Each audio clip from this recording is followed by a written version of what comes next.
So, good morning.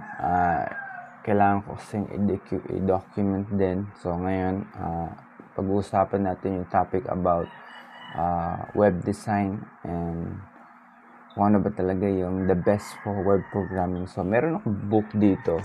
Yan. Meron akong book dito. Yan.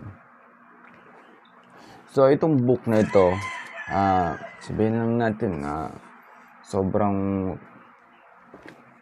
kapal nito, pero meron pang mas makapal nito. Siguro triplehin nyo yung bilang nito, siguro nasa mga 5,000 pages. Yan.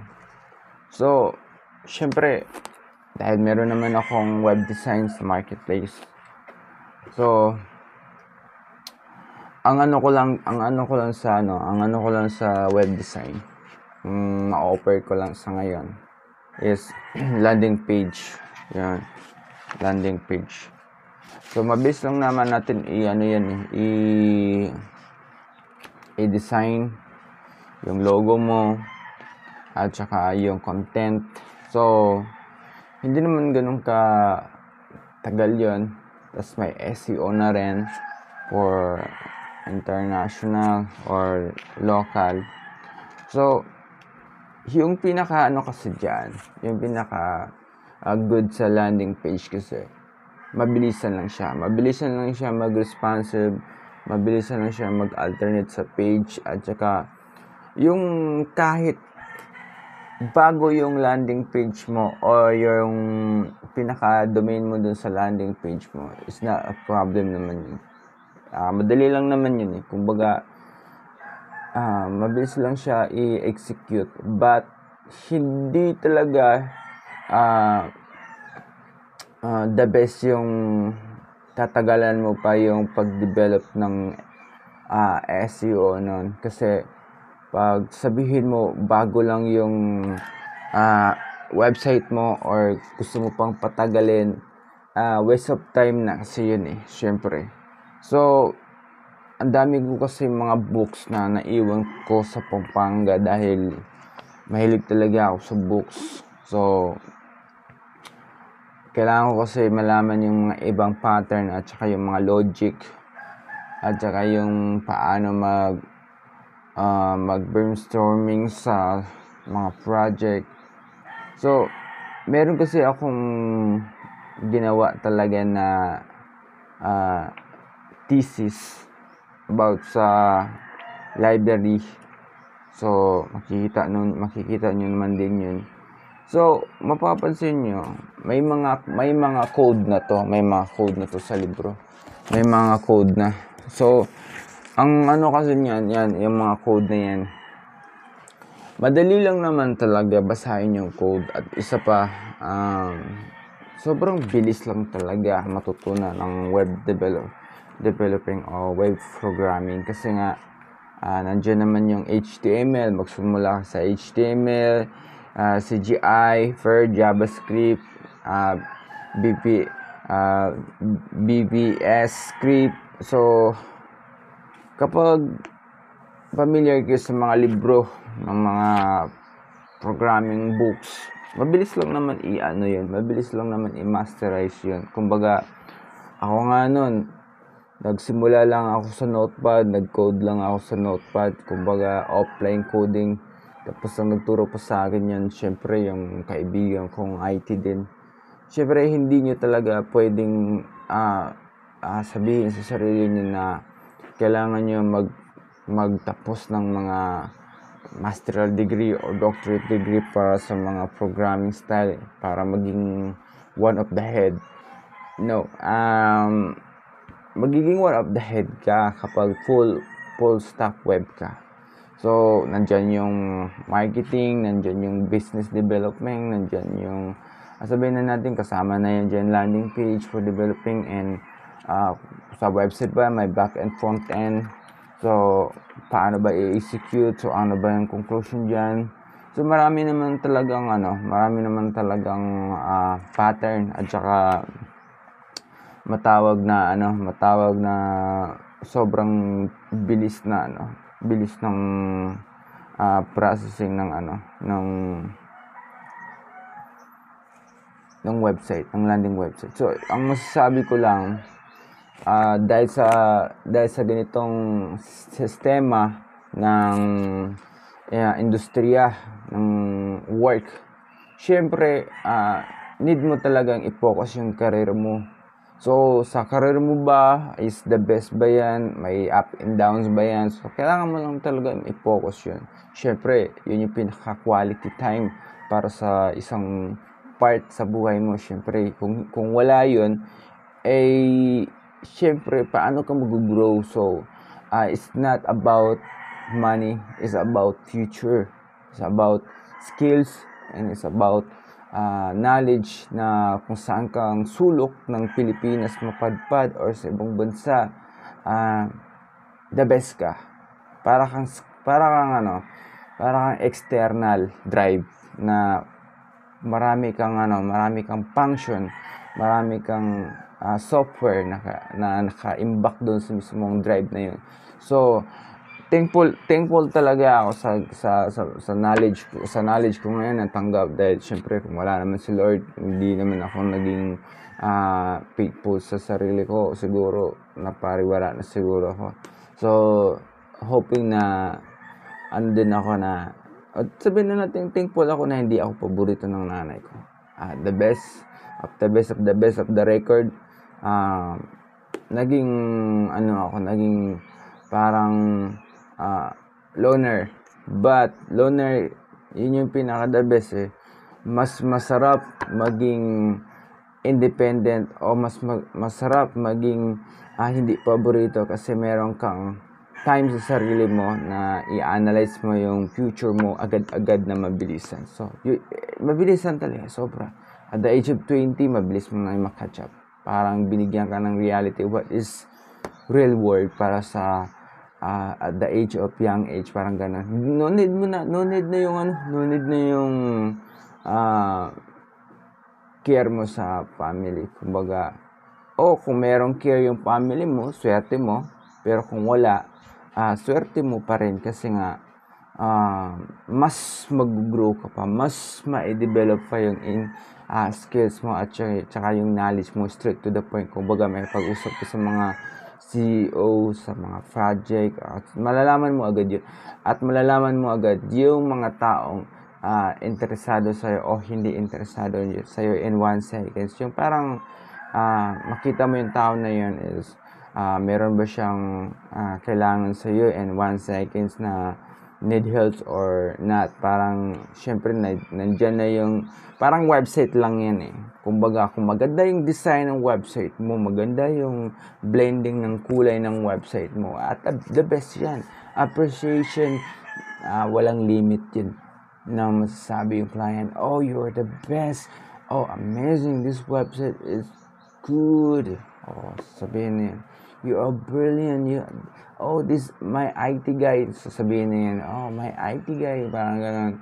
Siyempre, ikaw naman, parang lumulutang sa achievement. Pero, no, kailangan mo pa rin maging wise. Kailangan mo pa rin maging grow, parang ganun. So, ang masasabi ko lang, sa experience for this website, it's not about budget, is about the client motivation din. Hindi basta-basta magpagawa ka lang ng website tapos wala kang point to point na kaya mo ba talaga i-success yun. Kasi pag ako magde-develop ng website, 3 years domain yan. So 3 years na yon, panigurado naman siguro may kikitain ka nun Kumbaga, kailangan mo lang naman din i-focus yun. Hindi basta-basta na basta nagawa lang yun, pabayaan lang yun. No, siyempre may maintenance yan. Kailangan i-develop yung website mo. I-develop yung services mo, i-develop yung mga banners, commercial video, at saka yung benchmark. Kailangan kung saan pang may prospect client. Hindi lang basta magpagawa ka, that's it. Siyempre, meron ding marketing yan. So, iba din yung sa marketing procedure. Iba din yung sa website. Parang nag-create ka ng banana chip. Tapos, nandyan yung logo. Nandyan yung lagayan ng banana chip. At price of 100 pesos per each. Iba-ibang flavor yun. Tapos, worry ka kasi nga, alaki ng ininvest mo, alaki ng oras na naubos mo. Syempre, kung hindi mo apply ng marketing style yan, na ganun din, kung sinong nag-build, syempre siya din magmamarket nun. At kailangan mo rin mag-market din. So, parang join na kayo nun. Market mo, market ng gumawa nun. So, doon nagkakaroon ng successful. Pero kung waiting ka lang, natutulog ka lang, at simple lang, parang nag-stay ka lang sa sariling style ng market mo, huwag kang magtaka na na bakit kunti lang talagang pumapasok sa market mo. Syempre, in business world, kailangan mo naman maging isang alpha, maging isang alpha male. Kailangan mo maghanap ng makakain. Hindi basta-basta susubuan ka lang, mag-aantay ka lang ng blessing. Syempre, kailangan mo mag-work. Kailangan mo i-work yung business mo. Hanapin mo saan ba talaga yun. Kasi, sa mga developer ng website, gumagawa lang yan sila kapag hindi mo sila uutusan sa marketing, sa web design, sa business developing, at saka sa ibang aspect ng operation. Hindi yan sila basta-basta gagalaw kasi nga nag-iingat sila for mistake, for not approval. Diyan kasi malalabas yung sabihin natin na mayroong feeling na magda-down. Ibig sabihin, nandyan na yung negative. Pag negative, that's it. Wala nang magandang development kasi negative Kasi sabi negative. So, parang sa lang yan, parang sa libro na yan. Kasi kung title lang, tapos walang content, syempre paano mo ma-execute yung ganong paraan. So, kailangan meron kang tamang procedure. Meron kang, sabihin natin, kahit bucket list lang naman, isusulat mo yun eh. This Monday, anong operation? Tuesday, anong operation? Wednesday, anong operation? Thursday, anong operation? And Friday, and then Saturday, maybe family day, and Sunday, family day din, punta sa church. Dun magkikita yung successful ng business mo. Maliit man yun o malaki, it's not problem kasi nga halos minsan ma-imagine mo nandyan na pala lahat sa tabi mo, sa paligid mo ang tutulong sa'yo na siyempre kung ikaw maghanap ng mga taong professional at saka may matatawag natin na mayroon na silang input na company, tatagain ka talaga nila sa presyo. At isa pa, equality nila yung front end ng website, but wala na yung siguro flowering words, sabi, propaganda words na gaganda yung market nyo, ganyan. Halos sa isang kumpanya ng IT department, yung CEO nun, iilan lang na mayroong idea ng IT.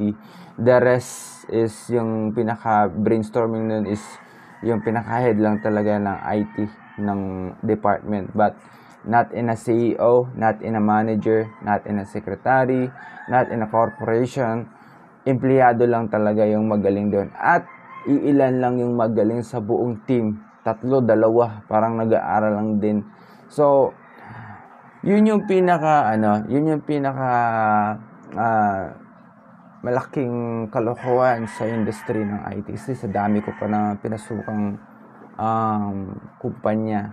It takes 6 months, 2 months, give up na ako dyan. Kasi pag alam ko na marami ng fishy dun sa loob, at saka sobrang haggard na, sobrang stressful na, back out na ako dyan. Kahit may kontrata pa yan, pag lumalabag sila sa contract o policy, syempre, kailangan ko na rin i-cancel yung ganun. Kasi nga, mas may knowledge pa yung mga totoong IT kaysa sa mga CEO na nag-CEO lang sa mga IT company. Kumbaga, it's a big joke. Yun lang. Meron ding nagmasteral na alam ko isang instructor din, nagturo din siya ng IT. But in reality, nung pumasok sa isang company na IT talaga, hindi marunong mag-code. So, natawa lang yung kaibigan ko kasi nga, sabi niya, man, yung professor ko, ninakaw niya yung thesis. Tapos, ginamit yung thesis niya for masteral. Pumasa. But, nung pumasok na sa work, dun saan siya nag-work, naging manager siya agad. But, in reality, syempre, nandyan yung good portfolio mo, titingnan ng corporation at saka ng investor na American. Tapos, in reality, syempre, alam nyo naman, pag Filipino time at Filipino environment, kapag ikaw is mataas ang posisyon mo, tas di mo alam, ihilain ka talaga ng buong Filipino team. At doon na nagkaroon ng malaking, sabihin nating, disappointment sa masteral na yun, na professor. Doon namin nagsitawanan na kasi, masteral ka nga, tapos bakit di ka marunong mag-code? Di ka marunong mag-execute. Pinaka-critical coding talaga na kinakrak talaga is WordPress. Kasi WordPress pwede mo kasi i-execute yung mga template doon, tapos i-re-upload. Syempre, kung paano ka ganun, sabihin natin na ganun ka risky, ganun ka hard time, ganun ka toxic, kumbaga toxic is over toxic talaga pag ini-execute o kinakrak yung template ng WordPress. But syempre, client satisfaction, kailangan i-provide mo yun. Expectation, kailangan i-provide mo yun. Sabihin natin, pag sanay ka, pwede. Pag marunong ka mag-analyze, pwede. Depende lang naman yun. Kasi kung papasok ako sa civil engineering ground, so kailangan ko pang pag-aralan yun. Lahat, ground to zero. Pero kung hindi mo kasi pag-aralan bawat aspeto ng posisyon ng work or business, doon ka naman mag-struggle. Kaya nga, pinoprovide ko tong ganitong services sa lahat mga small businesses dito sa Pilipinas or sa ibang bansa. Pero sa Pilipinas, isa part na lang to. Parang tulong ko na rin to kasi kaya nga small businesses sila, kaya kailangan nila na tulungan sila.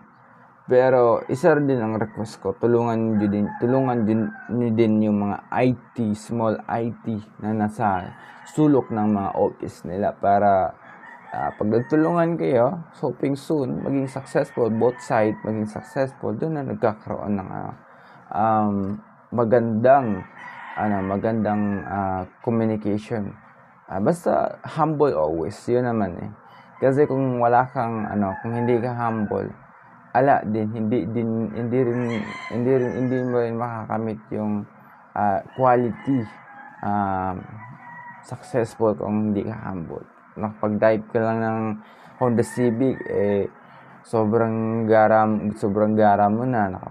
Tapos nakapag-jeans ka lang ng ilang jeans or t-shirt or Nike shoes or Adidas, di ka na ma-reach. So, always humble pa rin kasi nga, syempre, pag hindi ka humble, kukunin agad ni Lord yan. Isang pitik lang ni Lord sa kukunin yan. Bigyan ka agad ng pagsubok. Wala ka ng hypes. So, always be humble. Yun ang the best. Kasi, ang ano kasi dito, lesson learned, pag dumaan ka sa hirap, to sacrifice talaga na makamit mo yung isang bagay, katulad sa nakamit ko, always humble pa rin. Huwag kang greedy na isa sa problema ng sa ganitong posisyon o ganitong aspeto ng buhay. Pag once kasi nagkaroon ka ng client, dapat humble ka pa rin. At kung ano man yung nalalaman mo sa mga kumpanya na nag-ooperate ng IT department or call center ba yan or stock change ba yan or any capacity on online business, kailangan humble ka pa rin. Kasi kung hindi ka humble, walang mangyayari sa'yo. Kumbaga, down ka. Pero hayaan mo yung mga tao na hindi naniniwala sa'yo. Kasi mas the best din yan. Kasi nga, kapag yung mga tao na yun, pilit kang dinadown dahil expectation nila is hindi kaya gawin to, hindi kaya gawin yan. Wag talaga kayo mag-underestimate ng mga tao. Kahit magsasaka yan, wag mo i-underestimate niya kasi mas marunong pa magtanim yan kaysa sa'yo. Kumbaga, not all the time na meron kang pera na kaya mong pumunta ng supermarket or isang public market, but in reality, hindi mo nalalaman yung percentage. Kasi nga, kung naging kaibigan mo yung magsasaka na yun, mas makakamura ka at mas makakabili ka ng marami compare dun sa premium kuno na supermarket or public market. Pero ilan lang yung mabibili mo dun at isa pa, magkakaroon ka pa ng stress and then wala kang kaibigan dahil syempre nagbabudget ka. Yes, in reality kumikita ka, but umiikot lang yung mga kinikita mo for your needs. Pero kung tumulong ka sa mga taong small people, sila yung magbigay pa sa'yo ng motivation, sila pa yung magbigay sa'yo ng masabi mo na, wow, ang dami nito, hindi ba sobra-sobra to? Yung parang, kung napansin nyo yung buhay ni Lord, parang ganun lang. But, not in sabihin natin na hype type, na greedy type, na or overconfidence o over positive naman masyado. At pag nakausap yung nagchichinelas lang na tao na sobrang, sabihin na natin, napakasimple manamit, but sabi ko nga, huwag kayong mag-underestimate sa mga taong ganun. Kasi nga, most of kaibigan ko ng mga IT, sobrang haba na ng buhok, pero alas din na nga nagbabalbas, pero kaya nila mag-shutdown ng computer o kaya nila magpasok ng sabihin nating virus sa cellphone mo in 1 seconds. So, I mean, sa panahon ngayon, hindi mo kailangan maging over positive kasi sabi nga nila, walang sekreto na hindi mo makikita. Kumbaga, the best is the best. Yun nga naman nila. Kumbaga, IQ is IQ. So, yes, nandyan yung protocol about governments to governments, but syempre, dyan pa rin, pag once na may pinasok kang portal, it means to say portal, parang another place or another meaning man yun. Once na hindi niya in-expose in the public, doon pa rin nagkakaroon ng silent. But kung sinabi niya yun in particular way na nalaman mo din na siyang umamin na ganyan, doon ka magkakaroon ng bright idea na yes, I will file a case, ganito, ganyan. But in reality, mas maganda maging humble ka na lang kaysa naman maging over policy sa sarili mo na I will use the government's law, parang ganun. Well, kahit gumamit ka pa ng government's law, pag ikaw na may kasalanan, iikot pa rin yung case. Iikot pa rin yung case back to you. Parang sasabihin ni Lord na over-negative ka masyado, over-protective ka masyado sa sarili mo na ganun. Kasi marami din ako nakikilalang mga tao ganun sa lugar na kung saan ako. Kumbaga, ang alam lang nila is doon lang sila nagbabase sa sarili nilang lifestyle, but in reality, sobrang simple lang talaga. Kumbaga, overhype pero hindi pa nakakarating sa tamang kinaroroonan as a humble person. Mas bibilib ako sa mga tao na humble person na nakilala ko dito sa lugar na to, sa Cebu. Kasi nga, dinodocument ko yon, sinusulat ko yon. So, kahit sa Maynila, dinodocument ko yon. Kumbaga, mas pag once makakita ako ng tao kung paano ko tinignan yung pag-develop ng website, kung ano yung potential niya in market, ganun din nakikita ko sa tao na kung ano yung potential niya for his life and career, and also for friends around them, na anong may ambag ng mga kaibigan niya, is a good benefit or bad benefit, or there's a, kasi nga ang nakita ko sa asawa ko dito sa Cebu, ang tagal niya kasi dito kasi nakikita ko sa kanya the way magbigay siya ng story sa akin time to time, hindi talaga accurate. At saka isa pa, sobrang dami niyang kaibigan, nagmukha lang walang iilan lang talagang honest to good sa kanya. Kumbaga, nabibilang ko lang sa daliri. It means to say, sa bawat nakakilala sa kanya, siguro tagaluto lang. Tagaluto lang talaga ang alam nila. But in reality, doon mo kasi malalaman yung capacity ng tao pag once na marunong ka talaga magbasa ng tao. But in a reality na i-judge mo siya by action, I don't know. Yun lang masabi ko, I don't know. Kasi not all relatives naman niya na is bad sa kanya. So,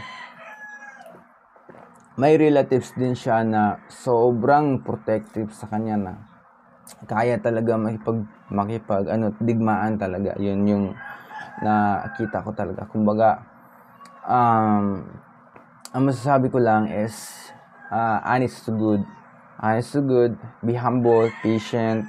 Yun lang masasabi ko, kasi nga hindi mo alam kung ano yung kapasidad ng tao na yun, anong kaya niyang gawin. Kahit ako, kumbaga, na-realize ko all the time na pag pumunta ako ng dagat, marami palang part sa dagat na nakakalason. Ibig sabihin, hindi basta-basta na pwede mo siyang hawakan, pwede mo siyang tikman. Anytime, pwede kang manigas dyan sa tubig. Pero, dahil nagtitiwala ka sa instinct mo at sa kasama mo, buhay ka. Yun lang. Minsan, it's a big joke naman kasi kailangan mo rin magtanong. Kasi nga, hindi porket ikaw is sabihin natin kumikita ka, is hindi ka na nagtatanong. You need to ask someone na expert dun sa lugar na yun. At syempre, mag-share ka rin about your work. Mag-motivate ka rin ng mga tao na hindi nakarating sa posisyon na yan. Kasi nga, kapag may tao magtatanong at porsigido ka naman tulungan yung tao na yun, nagtanong na yun, but sometimes may mga bagay na hanggang first or second lang na silang mag-motivate sa sarili nila, tapos doon sila mag-i-stop. Tapos yung tutulong is eager to help them. Pero ikaw naman is you have a priority naman sa sarili mo. May mga ganong type talaga. Siyempre, hindi ka mag-move forward. Kaya sinabi ko, hindi mo kaya mag-move forward. Kailangan mo pa rin mag-move forward talaga. Kasi kung hindi ka mag-move forward, wala. That's it. Hanggang dun ka lang. So, yun ang i-analyze mo sa sarili mo all the time. Kasi kung mapapansin nyo, 2019, 2020, 2021 hanggang siguro 24. Pero bago maging 24, basta masabi ko lang, starting 2019 until 2020, independent ang umiiral sa instinct ko kung paano mag-survive sa society, paano kumita ng blue na papel sa mundong ito.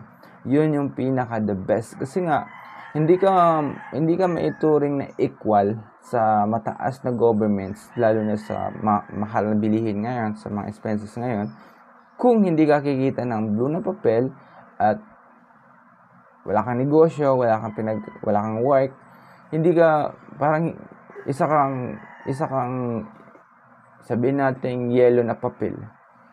Yun, sabi na, ano bang yellow na papel? Is 20 pesos. Yun yung pinakamababang kulay. Yung blue na papel kasi, kaya na-imagine ko yung blue na papel kasi na yan. Para kasi yung heaven parang pag tumingin ka sa langit, yun yung pinaka ganda na, kumbaga, sobrang liwanag sa mata mo na, I mean, you have a lot of idea na kailangan mong gawin. Ang daming idea na kailangan mong i-create. Kung mapapansin nyo, ganito ako mag-analyze. Pag tumingin ako sa langit, sobrang laki ng space. Lahat ng maisip mo. So, kaya nga sinasabi nila na pag tumingala ka sa langit, walang dulo. Walang dulo talaga kasi nga sobrang lapad. I mean, kung sa libro o sa papel may dulo, sa langit walang makita mo. Kung isulat mo yung mga website na makikreate mo mga website or mga work, sobrang ganda i-alternate lahat yun. Sobrang ganda i-categorize, kumbaga, website sa education, website sa business, website sa construction, website sa mga architect. I mean, walang limit yun. Kaya mas the best sa akin na ma-appreciate ng mga bagong tubo ng mga bata na, I mean, sila nakakaranas talaga ng hirap sa Pilipinas. Kasi, I mean, siguro ni Lord na isinilang ako dito sa Pilipinas at dumaan sa hirap para i-motivate yung mga bata na, I mean, okay lang naman, no problem naman kung may lahi sila o wala, kung pure Filipino sila or hindi sila pure Filipino. Ang importante, same environment na nakaranas sila ng sacrifice, nakaranas sila ng hirap, disappointment, at saka bullying or embarrassing about isa sa kanila. Kasi most of the time, bago sila nag-grow, dumaan talaga sila sa parang family problems. Yung unang magda-down sa kanila is kapatid, kamag-anak, tito, nanay, tatay, na even lola or lolo, na kapag may idea ka na alam nila na parang hindi ko alam kung anong, pero parang napaka-imposible na magawa yun, pasasabihin ka na ang taas ng pangarap ko. Parang, I mean, based sa research ko naman sa Pilipinas o ibang bansa, yes, sa Pilipinas there's a family problem talaga, at saka family oriented talaga, na hanggat hindi mo pa kaya, pwede ka pang tumira sa bahay ng magulang mo kahit mabot ka na ng 40 or 30. I mean, nasa bahay ka pa rin ng nanay mo. Pero kung sa ibang bansa, sa Guam, sa US, or sa iba pang part ng new generation na family cases, at the age of 18, meron na silang sariling lifestyle, kaya na nila magbayad ng rent. But hindi ko naman din sinasabi na 100%, siguro na sa mga 95% sa mga country na yan. But dito sa Pilipinas, iilan lang talaga yung na nakapag-build ng sarili nila, nakapag-build sila ng kumikita sila ng sarili nila. I mean, Siyempre sasabihin ko sa sarili ko naman na nung nag-asawa ako, wala talaga akong hinihingi sa nanay ko. I mean, hindi nga alam ng nanay ko yun kasi nag-asawa ko. Ang importante, I have my own rights and decision dahil kumbaga sinabi na nga niya na bahala na sa sarili mo. Ibig sabihin nun, you are free to go. You are free to go na kung pupunta ka sa tamang direction or pupunta ka sa maling direction. Kasi kung pupunta ka sa maling direction, that's it. That's your problem. Kasi kung pupunta ka sa tamang direction, doon naman yung mga tamang tao tutulong sa'yo at naniniwala sa'yo sa capacity mo at sa kung anong meron kang natinatayo sa sarili mo. Yun yung pinaka-the best na na-experience ko. I mean, sabihin natin na medyo may pagkakasabi na over positive naman. Kasi kailangan maging over positive lalo na sa ganitong sistema ng buhay. Parang sa school lang yan. Elementary, big problem, high school, college. Pero kung hindi ka magsasalita by your own feet at saka yung rights mo, wala. At kung makikinig ka sa mga kaklase mo na pagtatawanan ka lang dahil alam nila na mali yung sagot mo, huwag mo silang paniwalaan kasi tama man o mali yung sasagot mo, tatawa talaga yan sila dahil minsan, sabi nga nila, ang pinakamalakas na confidence dyan is yung teacher. Pero kung ang sabihin mo is yung sabihin mo sa sarili mo na ay hindi kaya, yun lang ang malaking problema kasi nga hindi mo kasi ma-achieve yun kasi kung ma-achieve mo yun, napakaganda talaga kung ma-achieve mo yun. So yun yung pinaka the best sa lahat na sabihin mo, yes ma'am, alam ko yan. Yes ma'am, kaya kong sagutan yan. Basta wag lang math. Kasi nga, minsan sa math, well, diskarte mo na yan. Lahat naman ng bagay is may calculator naman. Kung walang calculator, pwede ka naman mag-no. Kasi nga, math, napakadali lang i-execute yan yun lang talaga ang masasabi ko kahit nga sa math lang, nangungopia nga ako hanggang college So, I mean, sa panahon ngayon, nandiyan naman yung calculator Kaya nandiyan naman yung pwede kang mag-square, pwede kang mag-multiplication, pwede kang mag-divide, mag-minus. Kaya mo gumamit ng, kung pwedeng gumamit ka ng, I mean, sa mga calculus or sa mga geometric na yun, pang ano na yun, kung mag-engineer ka, pero kung hindi ka mag-engineer, hindi mo magagamit yan. Kumbaga, out of the line yan, pag ganyan. So, ang masasabi ko lang, focus lang talaga kayo sa gusto nyong career. Kasi kung maging civil engineer kayo or about architect types, pwede nyo i-master yung pagiging mathematician or scientist or chemist.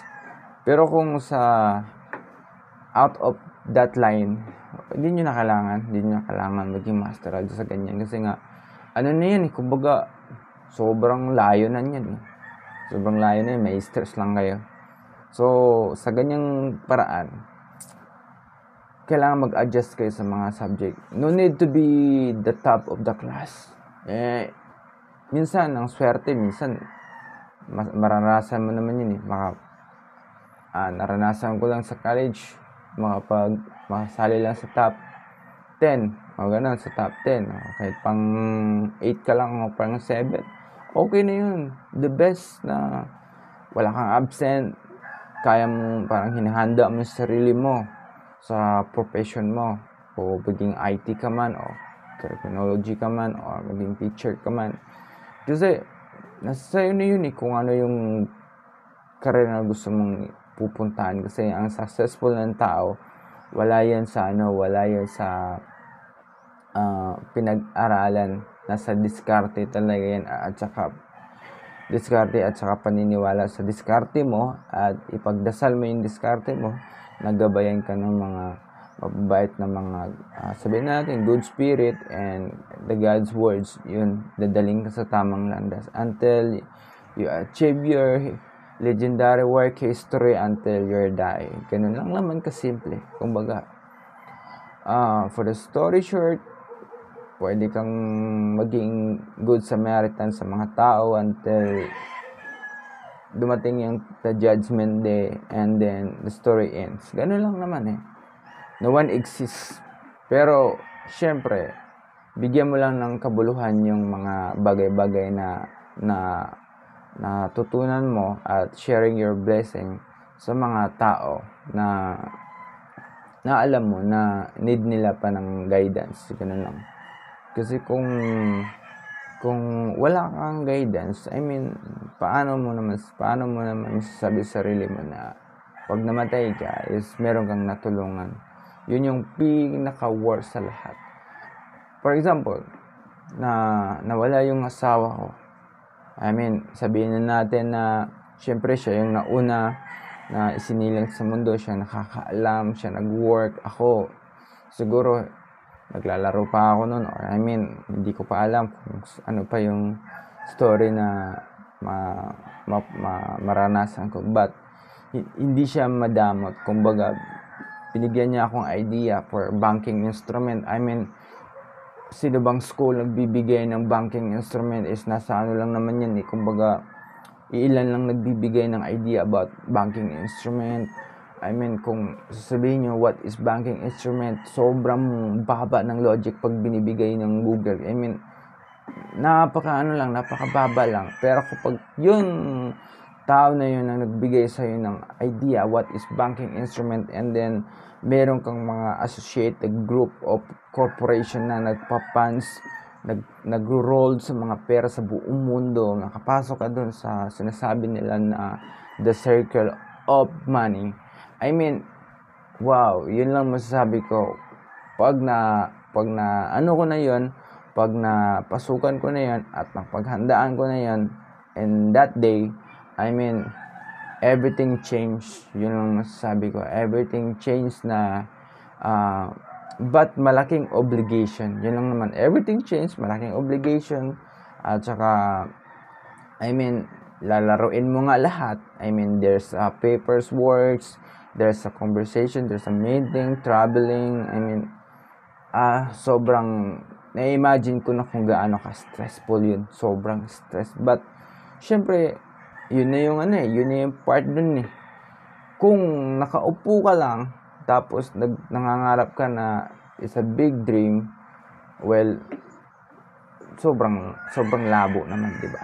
Sobrang labo naman na magagawa mo yung gano'n na paano ka yayaman kung hindi ka maggawa ng paraan?